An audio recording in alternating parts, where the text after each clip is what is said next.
Ano nga ba yung mga dapat mong malaman tungkol kay Basya? Sa Mobile Legends Guide na to, pag-uusapan natin lahat ng tungkol kay Basya. Pero bago tayo magsimula, every weekend meron akong giveaway. Kung gusto mong sumali, ang kailangan nyo lang gawin, i-like ang video na to, mag-subscribe, tapos i-share nyo ang video na to sa kahit anong social media platform. Then, i-screenshot nyo, tapos i-send nyo sa Master the Basic Facebook page. Ilagay nyo na rin yung ID number nyo tsaka in-game name. Kailangan kumpleto gaya ng nasa example kasi ito yung required. Tapos samahan nyo na rin ng hashtag JustMasterTheBasics. I-announce ko ang winner every weekend. Kaya dapat tapusin mo ang video na to at kung hindi ka pa nakasubscribe, hit mo na yung subscribe pati na rin yung notification bell. Okay, let's go! Simulan muna natin sa passive ni Basya. Ito yung tinatawag na Basya Mark. Dalawa yung effect ng passive niya. Una, binabawasan niya yung damage na nare-receive ni Basya. Ibig sabihin, mas kumukunat siya tuwing nagle-level up. Pangalawa, tuwing tumatama yung skill niya sa kalaban, mapabawasan yung regen effect ng kalaban. Pareho ng Sea Halberd tsaka Necklace of Endurance yung effect. Ang pagkakaiba nga lang, 30% lang yung binabawas niya.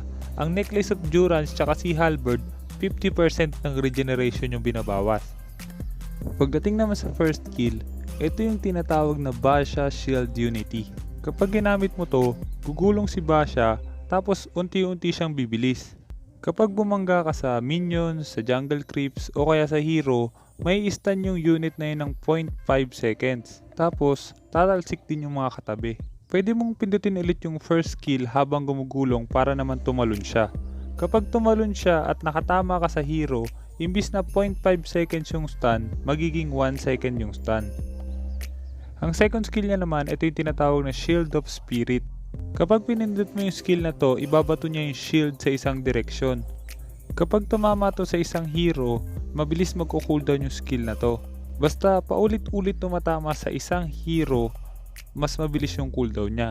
Pero kapag tinamaan yung pangalawang hero, mas matagal magko-cooldown yung second skill niya. So ibig sabihin, dapat isang hero lang talaga yung target mo para mabilis yung cooldown. Hindi mo rin pwedeng padaanin to sa isang hero kasi isa lang talaga yung tatamaan mo. Pero pwede mo siyang padaanin sa mga minions. Ibig sabihin, kahit natamaan yung minions, okay lang. Basta tinatamaan mo pa rin yung target mong hero.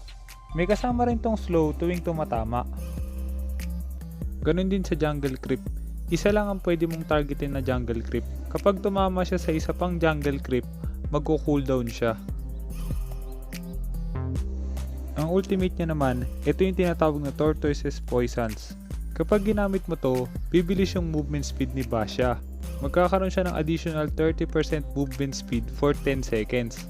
Maliban dun, mag-iiwan siya ng lava sa dadaanan niya, tapos every 0.5 seconds, merong damage yon. Kaya kapag nagstay siya sa isang pwesto, magpapatong-patong yung damage nun. Isa pang kinaganda sa ultimate niya, pinapalakas niya yung passive ni Basya. Ibig sabihin, lalong liliit yung damage na matatanggap ni Basya kapag naka-ultimate siya. Ngayon, punta naman tayo sa tips and tricks kay Basya. Una, yung first skill niya, pwede mong gamitin para tumalon sa mga obstacle. Maliban doon, mas mabilis kang makakapunta sa pupuntahan mo kapag ginamit mo ng ginamit yung talon niya. Isa pa, kapag ginagamit mo yung first skill niya, pwede kang tumama sa mga minions. Pero may paraan para maiwasan yon. Pwede kang tumalon sa mga minions basta isasakto mo yung timing. Hindi lang sa mga minions mo pwedeng gawin yon. Pwede mo rin yung gawin sa mga jungle creeps. Ang hindi mo lang pwedeng gawin yon is tumalon sa mga hero. Kasi once na tumalon ka sa hero, automatic bababa na agad siya. Isa pang trick sa first skill niya, pwede mo to gamiting pangharang sa mga tumatalo na kalaban. Magagamit mo to para protektahan yung mga kakampi mo na pwedeng pasukin ng kalaban. Pero once mo lang pwedeng gawin yun. Tsaka dapat sakto yung timing mo. Pwede rin naman na pumesto ka lang sa likod ng kakampi mo habang gumugulong para hindi siya mapasok ng kalaban. May mga bagay din na pwede mong gawin at hindi mo pwedeng gawin kapag naka first skill si Basya. Hindi ka pwede mag second skill kapag naka first skill siya, pero pwede ka mag ultimate. Hindi rin gumagana yung Shadow Mask kapag nag first skill ka. Kahit na mag Shadow Mask ka muna bago ka mag first skill, mawawala pa rin yung conceal. pwede ka naman mag-courage mass. So sa courage mass, bibilis yung movement speed mo. Kapag nag-first skill ka, sabay courage mass, bibilis yung movement speed mo. Pero kapag inuna mo yung courage mass, tapos nag-first skill ka, babagal naman yung movement speed mo. Kasi kailangan mo nang bumuelo ng first skill, kaya masasayang yung movement speed na bigay ng courage mass. Masasayang din yung damage na bigay ng courage mass kung hindi ka naman nagda-damage sa kalaban. Kaya magandang gawin yon, bago ka tumama, pinutin mo na yung courage mass, tsaka ka mag-ulti. O kaya naman ulti, tsaka ka mag-courage mass.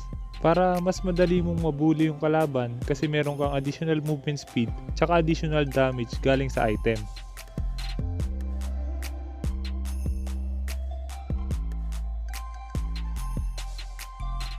Pagdating naman sa second skill niya, pwede mong gamitin yung second skill ng sunod-sunod para hindi tumama sa ibang kalaban, pwede mong dikitan mismo yung kalaban. Basta nakadikit ka sa kalaban, hindi magche-change ng target yung second skill mo. Magandang item naman sa second skill niya is yung mga item na binubuan ng Azure Blade. Yung item na to, every 1.5 seconds, kapag gumamit ka ng skill, yung next basic attack mo magdidil ng additional damage. At dahil mabilis lang din yung cooldown ng second skill kapag tumatama, pwede kang mag second skill, basic attack, tapos second skill, basic attack para gumana ng gumana yung passive ng item. Pagdating naman sa spell, tingin ko pinakamagandang spell para kay Basha is yung Execute. Malakas gumang si Basha, tsaka kaya niyang mambuli ng kalaban. So kung meron siyang Execute, mas madali niyang mapapatay yung mga hero. Pero possible din naman yung Revitalize o kaya naman Arrival. Revitalize kasi wala naman siyang pang-protect sa kakampi, so pwede siyang mag-revitalize para kahit papano ma-protect niya yung mga kakampi niya. At Arrival naman, depende sa sitwasyon. Pagdating naman sa emblem, dahil nga tank si Basha, tingin ko mas maganda sa kanya yung tank emblem. At Tenacity yung pinili ko para mas lalong mahirap siyang patahin kapag less than 40% na lang yung buhay niya. Pagdating naman sa item build, ito yung item build na tingin ko bagay kay Basha. Kahit na magic damage yung skill niya, tingin ko mas okay pa rin sa kanya yung mga tank items. Kasi pag nag-magic item siya, medyo matagal bago niya mabuo yung mga item na yon, kaya magiging useless lang din. Mas okay kung kukuha na lang siya ng damage sa mga tank items, para tank na siya, bumabawas pa siya sa kalaban. Pero dahil bagong hero pa lang si Basha, marami pang dapat pag-aralan tungkol sa item build niya. May mga magic items pa rin na possible naman na i-build para sa kanya. Pero kailangan pa natin ng mas maraming games at experience sa paggamit sa kanya para malaman natin kung magiging effective ba yung mga items na yun para sa kanya. Pagdating naman sa playstyle, dahil nga mabilis umikot ng mapa si Basha, so hanggat maaari dapat mag-roam ka ng mag-roam. Pero wag mo lang kakalimutan na tank pa rin si Basha. Wag na wag kang papasok kung wala kang kakamping kayang pumatay sa mga kalaban. Para mas lalo mong maintindihan kung ano ang ginagawa ng isang tank, meron akong ginawang tank guide na pwede mong panuorin. Hindi din ganun kahirap i-counter si Basha. Basta iwasan mo lang na ma-second skill ka niya ng sunod-sunod. Kung makita mo yung kakampi mo na sine-second skill ni Basha, mas maganda harangan mo para mahinto yung second skill niya. At dahil nga tank siya, madali siyang i-counter. Mag-build ka lang ng mga penetration items na magpapalambot sa kanya para mas madali siyang mamatay. At iwasan mo rin magstay sa ultimate niya kasi yung mga damage ng skill ni Basha is more on base sa max HP. So kahit wala siya ganong magic damage, max HP pa rin ang basihan kaya malaki pa rin yung damage ng skills niya. Sana marami kang natutunan sa guide na ito. At sana tapusin mo rin yung video na to. At kung hindi ka pa nakasubscribe, hit mo na yung subscribe pati na rin yung notification bell.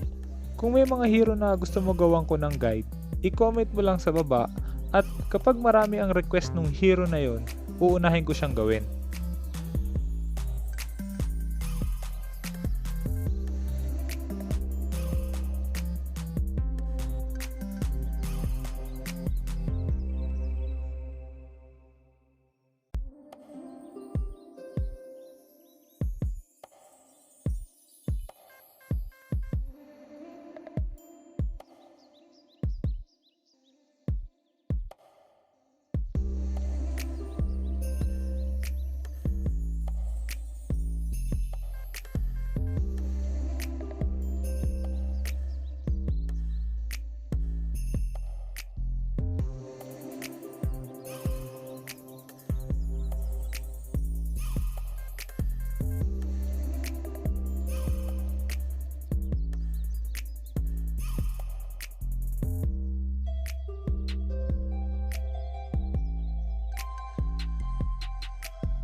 At dahil tinapos mo ang video, gusto ko yung mananalo sa giveaway ko, yun yung tinatapos yung video. Para malaman ko kung tinapos mo, kailangan mo sagutin ang tanong ko. I-message mo sa Master the Basic Facebook page yung magiging sagot mo kasama na ng screenshot kung saan mo na-share yung video. Ang tanong ko, kung papanoorin mo yung tank guide na ginawa ko, ano yung mga dapat ginagawa ng isang tank? Ang may pinakamagandang sagot, siya yung mananalo sa ating giveaway. Basta lagi mo lang tatandaan, kung gusto mo mag-improve, just master the basics. I'm out.